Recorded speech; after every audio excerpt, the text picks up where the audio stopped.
We often hear political figures such as Nigel Farage dismiss the UK's role in global climate change. Farage has previously stated, for instance, in discussing UK carbon cuts, that we are a nation that produces 1.8% of the global carbon dioxide. So I do not get closing down our aluminium smelters, most of our steel production, and now our refining industry, and all that production being moved to India. This to me makes no sense at all.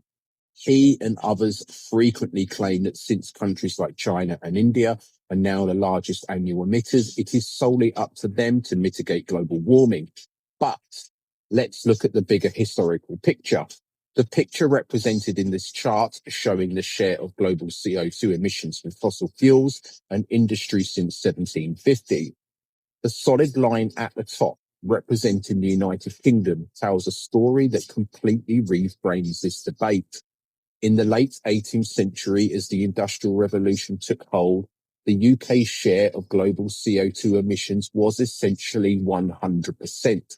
But over a century until around 1850, the UK was by far the dominant contributor to global emissions. This dominance continued, only gradually declining as other nations began to industrialise. The lines for China and India, meanwhile, were flatlining at 0% for centuries. They only began to rise significantly in the late 20th and early 21st centuries. In other words, the prosperity of the UK, and by extension, the West, was built on the unchecked release of the CO2 into the atmosphere for over 150 years. This matters because CO2 is a long-lived greenhouse gas. Those early emissions from the UK are still very much active in our atmosphere today, driving current global warming. While China and India currently have the largest annual share, it is the cumulative historical total that determines who is most responsible for the climate crisis we face. The data confirms the UK's current annual share is low, around 1% today, but that is only because we finished industrialising and offshored much of our manufacturing. Historically, the UK remains one of the largest cumulative emitters.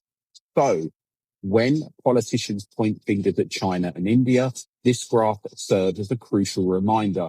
The rich industrialized nations laid the foundations for the climate crisis and still bear the primary moral and financial responsibility for mitigating the emissions that created their wealth.